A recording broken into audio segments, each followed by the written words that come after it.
Ce vendredi midi, les cloches des églises en Angleterre ont retenti pendant 1 heure en hommage à la reine Élisabeth II.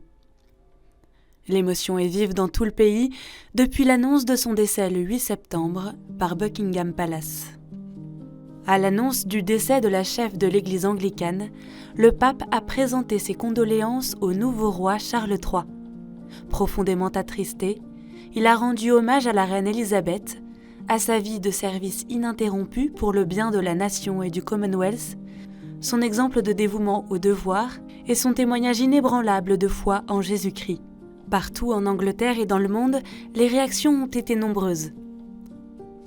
L'archevêque de Canterbury et primat de l'église anglicane, Justin Welby, a rendu hommage à la reine, une personne dont la loyauté sans faille, le service et l'humilité nous ont aidés à donner du sens à ce que nous sommes, et ce, à travers des décennies de changements dans le monde, le pays et la société.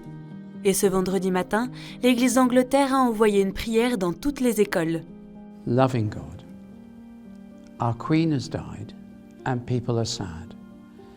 Thank you for her long life, her faith in you, and her care for all her people. Be close to us in all our sadness, and bless and guide our new King as his reign begins. Amen.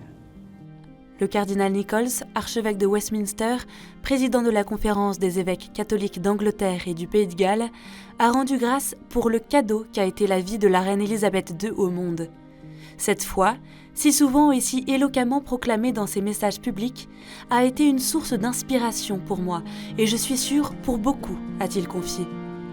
La sagesse, la stabilité et le service qu'elle a constamment incarné, souvent dans des circonstances extrêmement difficiles, sont un héritage brillant et un témoignage de sa foi. Le Vatican a publié sur ses réseaux sociaux les images des rencontres d'Élisabeth II avec les différents papes.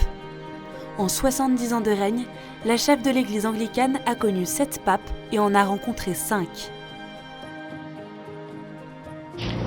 Your Holiness, I am delighted to Votre welcome you to the Sainteté, United Kingdom. je vous accueille avec grand cœur au Royaume-Uni Visit as Pope. pour votre première visite en tant que Saint-Père. With great pleasure.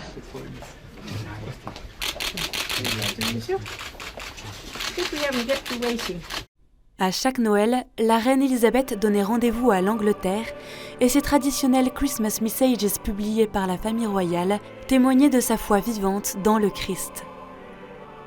I hope that 1958 may bring you God's blessing and all the things you long for.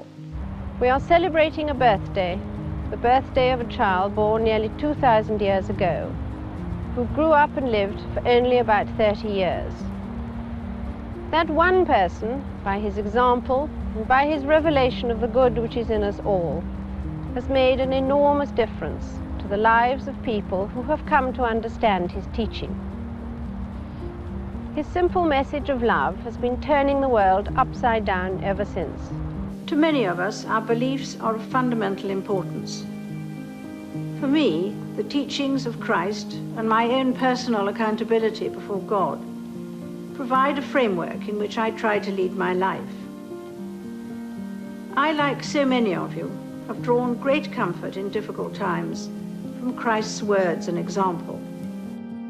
It is this simplicity of the Christmas story that makes it so universally appealing.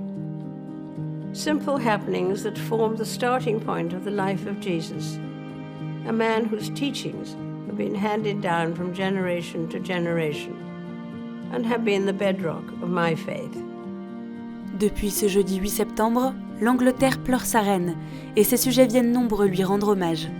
Un deuil national a été décrété et les Britanniques pourront venir se recueillir devant son cercueil à Westminster pendant plusieurs jours, avant ses funérailles qui devraient avoir lieu le 18 ou le 19 septembre.